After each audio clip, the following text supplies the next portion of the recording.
Hey guys, Dusty here. Today I'm going to review a racing flat that I picked up a few months ago. I finally have enough miles on this shoe to give it a good review, and that is the Cloudrush from On Running.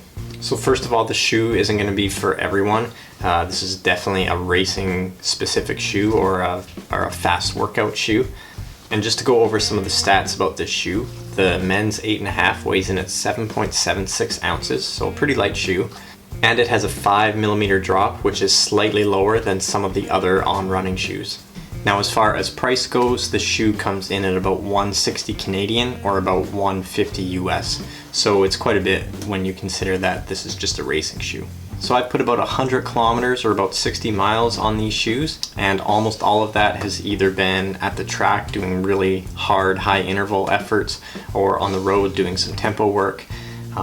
I definitely will never be doing any easy sessions in this shoe, as it's not what it was designed for.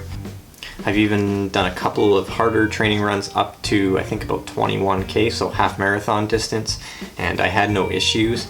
However, I don't think many other runners can get away with probably using this shoe for much further than that. I would say this is going to be a really good shoe for those of you who want to go fast over 5k, 10k, and even possibly up to a half marathon. So if you're unfamiliar with On Running, you'll notice immediately on all On Running shoes that they have these clouds on the bottom. And this shoe in particular has 18 cloud pods. And essentially with every foot strike, these pods are going to collapse and compress and provide cushioning kind of in a unique way that isn't done in other brands, obviously. And just like every other On Running shoe, the Cloudrush has a speed board built in, which is essentially just a thin plastic piece, which a lot of other brands are doing now as well. But it's going to load up when your foot hits the ground and help propel you forward. Now, as far as flexibility goes, this shoe is very, very flexible. It's fairly lightweight, like I said, coming in at just under 8 ounces. And my favorite part of this shoe is that it's very, very responsive. The stats of the Cloudrush actually come quite close to the Cloudflow, but at the same time they're totally different shoes. I do a lot of my training in the Cloudflow, and I wouldn't be opposed to doing, say, a half marathon or a full marathon in this shoe. However, when I put the Cloudrush on, I just want to go fast. This is definitely going to be my race shoe over the Cloudflow. And I think for those of you who are in the Cloudflow and like that shoe, and maybe looking for something else for race day, I would definitely recommend trying the Cloudrush. The shoe is highly breathable. It has mesh all over. It's unfortunately, in my opinion, a very boring looking shoe. When I first bought it, I thought that it was actually quite ugly. It's kind of grown on me over the last couple of months. But yeah, this is the only colorway it comes in. The women's looks the exact same.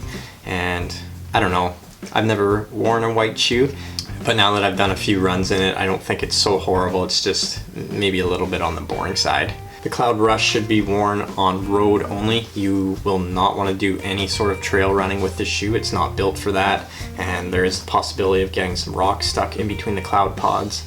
Some of the other reviews out there on the internet talk about durability as a big con of this shoe. However, like I said, I have 60 miles or about 100k on this shoe, and it looks like it's barely been worn other than just being a little bit dirty.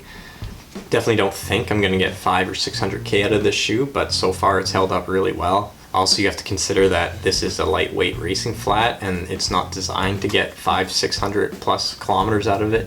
So all in all, I would have to give the Cloudrush an 8 out of 10. If I was ranking it only against other racing flats, I would probably give it a 9 or even a 9.5 out of 10.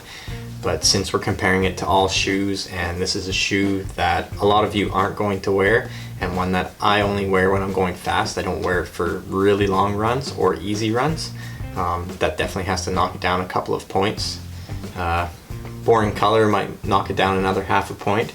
But overall, this is a great racing flat. It's currently my favorite racing flat. All of my previous racing flats from other brands have, of course, been discontinued or changed radically to the point that I don't like them anymore. I haven't actually raced in it yet. I've done a lot of training, but I hope this shoe takes me sub 15 minutes for a 5K and sub 110 for a half marathon.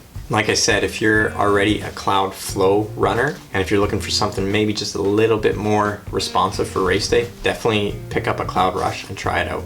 Links to where you can purchase a Cloudflow in the description as always. And if you like this video, make sure to give it a thumbs up And if you haven't yet, make sure to subscribe for more everything running, triathlon, and nutrition related.